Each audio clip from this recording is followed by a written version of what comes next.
Bismillahirrahmanirrahim. Assalamualaikum warahmatullahi ta'ala wabarakatuh. Nama diberi Muhammad Azri bin Abdul Hafiz. Nombor metrik 065531. InsyaAllah pada hari ini saya akan membentangkan mengenai tajuk tokoh tarikat iaitu Syekh Haji Fadil Al-Bantin.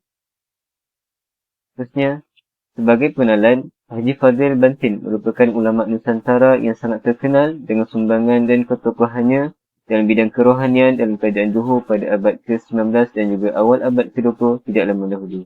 Ketokohan Syekh Haji Fadil sebagai ulama yang berasal dari alam Melayu amat dikenali oleh masyarakat tempatan. Keilmuan Syekh Haji Fadil sangat meluas dalam amalan-amalan tarikat yang muktabar. Sebagai contoh iaitu tarikat Qadariyah wa Naqsyabandiyah. Oleh hal yang demikian, ini jelas membuktikan bahawa ketokohan Syekh Haji Fadil tidak hanya dikenali di alam Melayu sahaja. Bahkan ketokohannya sudah merentas ke langit Nusantara. Iaitu sebenarnya kita akan pergi pada bab pertama iaitu tarikat. Kita membahaskan mengenai pengertian tarikat. Bolehnya, iaitu tarikat pada bahasa artinya iaitu jalan, cara, garis, kedudukan, keyakinan dan juga agama. Dan daripada itu, istilah tarikat juga berasal daripada bahasa Arab iaitu tariqah. Manakala dari segi bilangan banyaknya, iaitu jamaknya, ialah tara'iq, yang berarti al-kafiyah, iaitu jalan atau cara, al-uslub, method atau sistem, al-mazhab, iaitu mazhab, aliran dan juga perjalanan. Manakala dari segi istilah pula, tarikat ialah jalan yang mempunyai kaedah khusus bagi mendekatkan diri kepada Allah SWT. Adapun terdapat beberapa istilah berkenaan tarikat menurut ulama tasawuf. Antaranya ialah Al-Kashi yang mengistilahkan tarikat sebagai perjalanan yang khusus bagi ahli suluk menuju kepada Allah SWT dengan memutukan segala manzilah dan naik hingga mencapai kepada beberapa makam. Terusnya iaitu kita akan pergi kepada pembahagian tarikat. Tarikat ini terbagi kepada dua iaitu tarikat am dan juga tarikat yang khusus. Apa maksud itu tarikat yang am? Tarikat am ialah segala perkara yang berbentuk ibadah yang kita laksanakan bagi mendekatkan diri kepada Allah SWT. Sebagai contoh, seseorang yang mempelajari cara dan tata tertib dalam solat, apabila telah masuk waktu solat, maka tersebut wajib dikerjakan. Perbuatan solat itu adalah suatu ketetapan syariat. Intipati solat itu sendiri adalah tarikat atau jalan bagi kita mempersembahkan amalan kita kepada Allah SWT. Selain itu, tarikat yang khusus pula maknanya adalah tarikat yang mempunyai zikir dan kaedah yang tertentu dan salah silahnya sampai kepada Rasulullah SAW. Istilah khusus ini adalah dari segi makna perkataan, bukan khusus yang mendahului perkara yang wajib dilaksanakan seperti solat, puasa dan ibadah-ibadah lain dalam tarikat am. Ibadah yang tersebut adalah syariat yang wajib dilaksanakan dan didahului. Menurut Imam Al-Ghazali, tarikat itu ialah jalan membersihkan hati selain dari Allah SWT dengan zikrullah dan berakhir dengan fana iaitu tenggelamnya bersama keagungan Allah SWT. Oleh itu, tarikat yang khusus ini adalah tarikat ahli sufi iaitu jalan yang mempunyai zikir khusus, kaedah yang tertentu dan sampai salah silahnya kepada Rasulullah SAW. Contohnya, zikir yang tertentu yang dibaca dan jalan muhadah yang khusus dalam tarikat Qadiriyah yang disusun oleh Syekh Abdul Qadir Al-Jalani.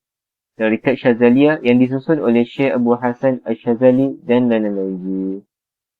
Baiklah, kita akan pergi kepada tarikat Qadiriyah wa Naqsyabandiyah dalam topik sejarah perkembangannya. Tarikat Qadiriyah wa Naqsyabandiyah ini merupakan satu tarikat yang terkenal dan masyhur di rantau Nusantara. Tarikat Qadiriyah dan Naqsyabandiyah adalah sebuah tarikat yang merupakan penyatuan dua tarikat besar iaitu tarikat Qadiriyah dan juga tarikat Naqsyabandiyah. Pergabungan kedua-dua tarikat itu kemudian diubah suai sehingga terbentuk sebuah tarikat yang bebas dan berbeza dengan dua tarikat yang asal. Perbezaan utama yang terdapat pada tarikat ini adalah dari segi riadat dan ritual. Pergabungan dan pengubahan seperti itu adalah satu perkara yang sering berlaku dalam jemaah Qadiriyah. Baiklah, kita pergi kepada tarikat Qadiriyah.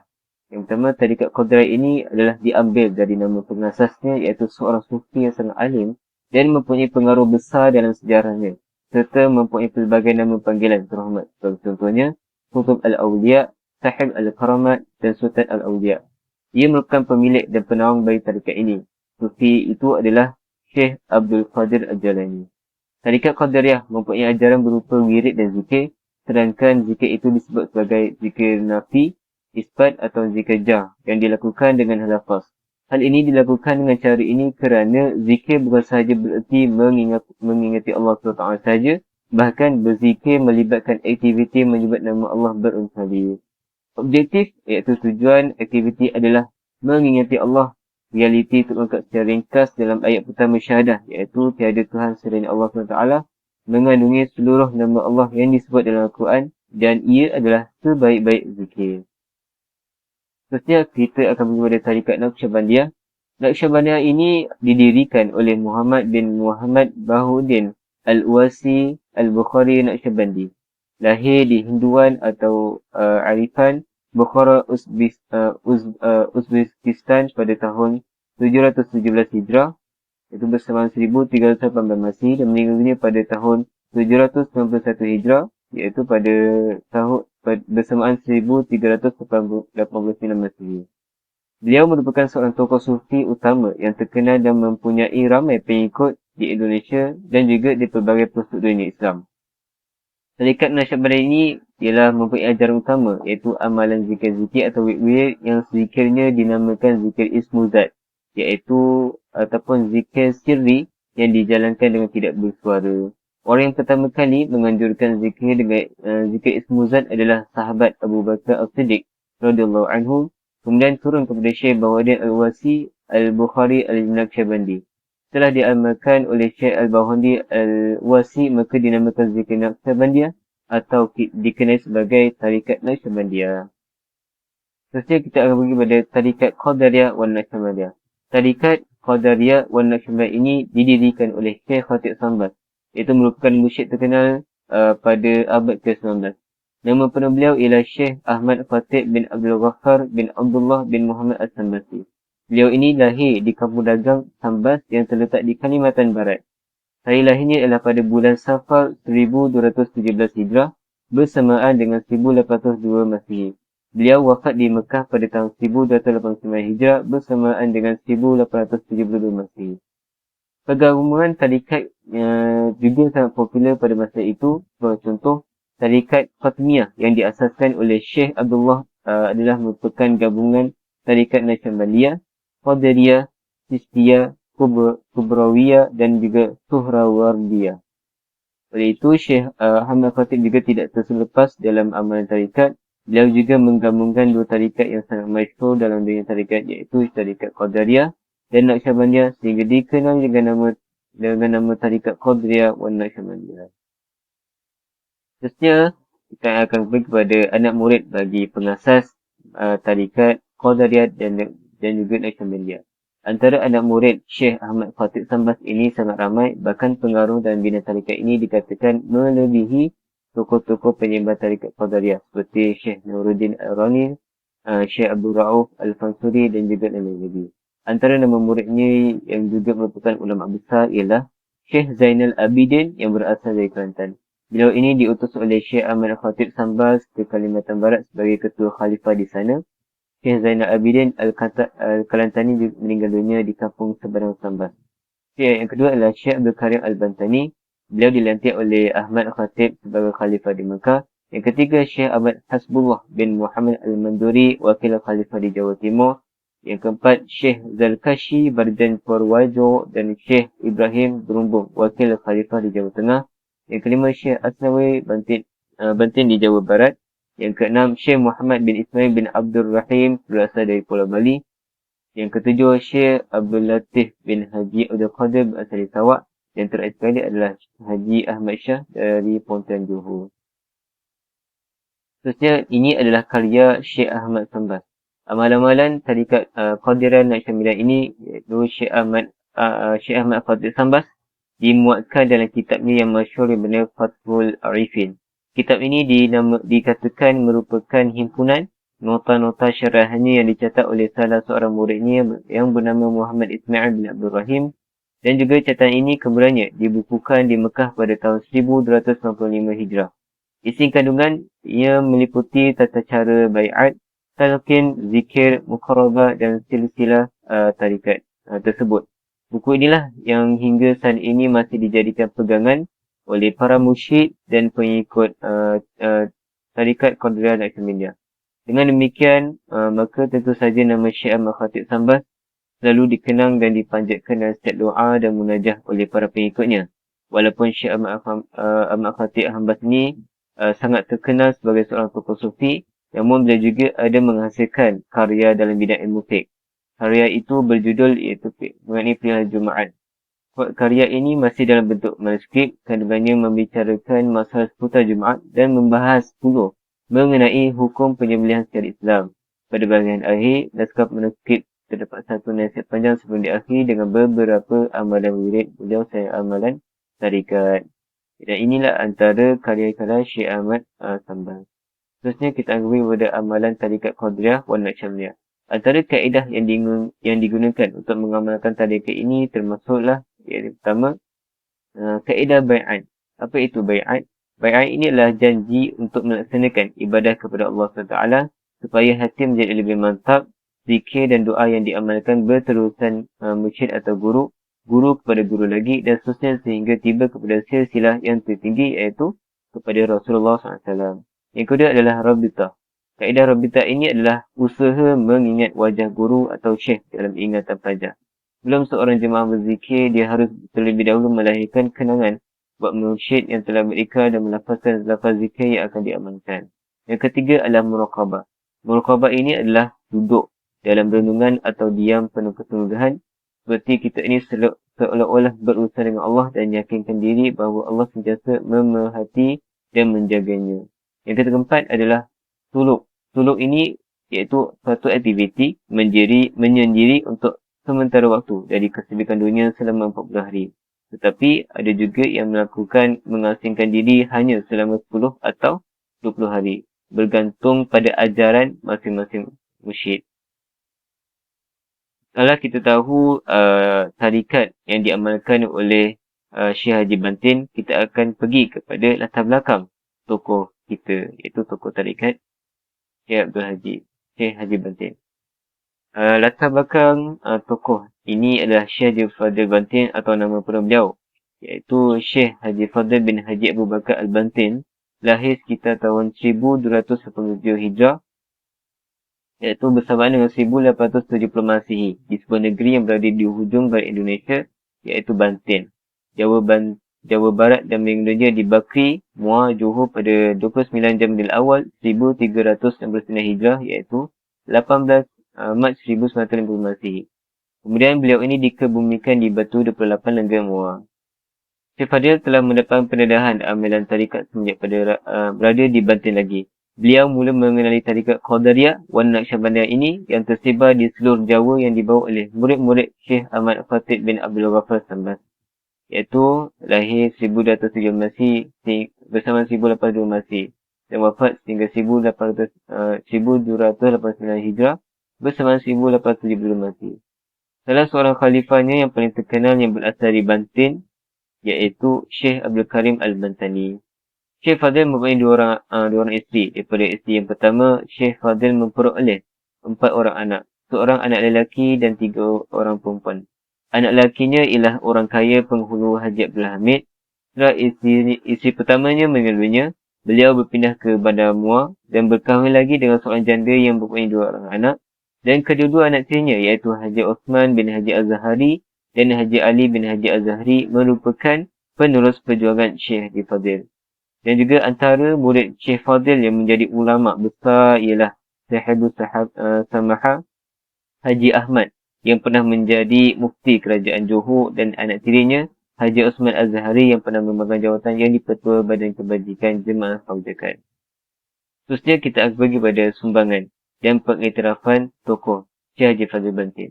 Antara sumbangannya yang sangat besar Syekh Fadil dan bidang kerohanian ialah penyebaran ilmu agama dan dakwah Islam di negeri Johor.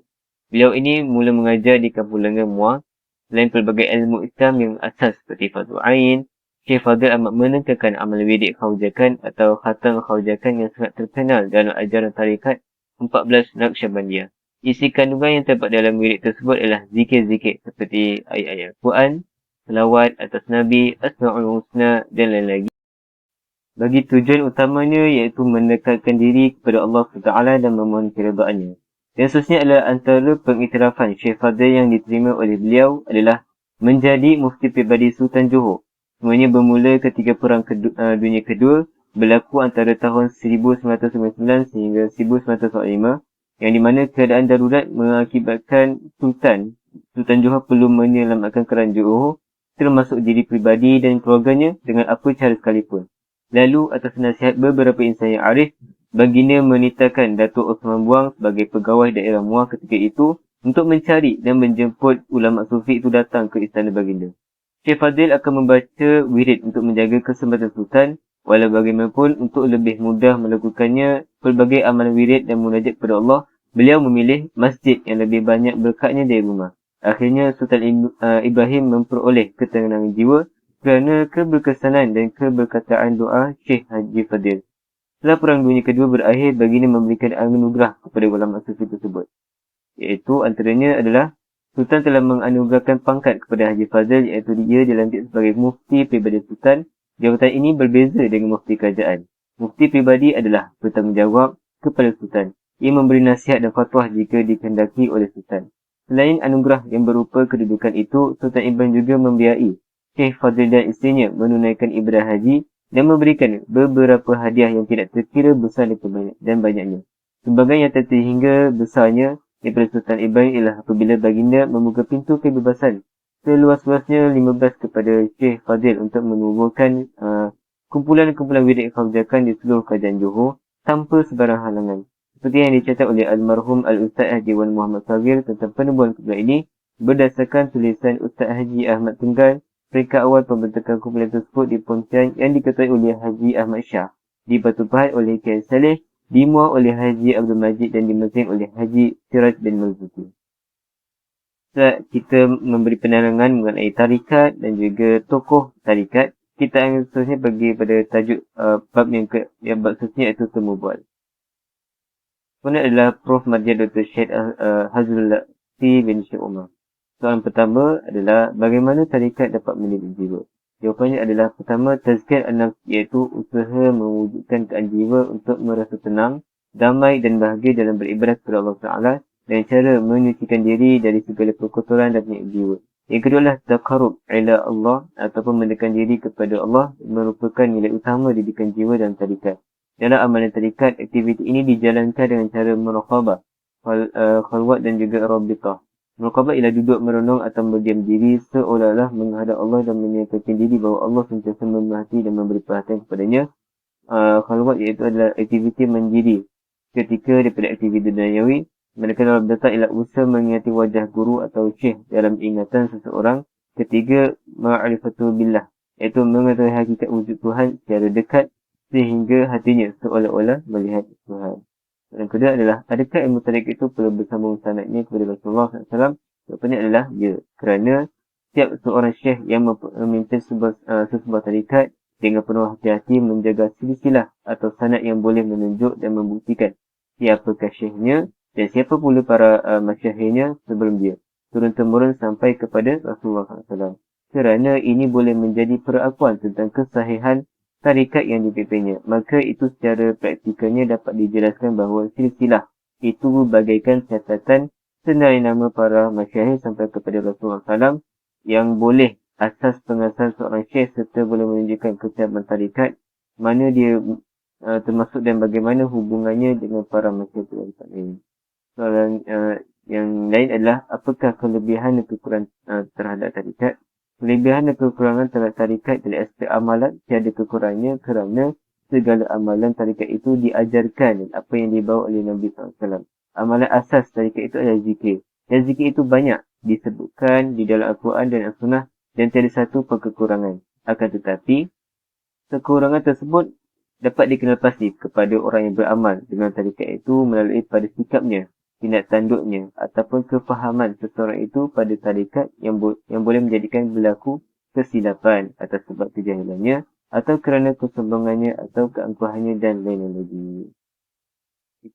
Secara kesimpulannya, Penekanan pada ilmu dan amal dalam tarikat dapat menyuburkan rasa ketaukaan seseorang individu muslim terhadap kewujudan dan keesaan Allah SWT.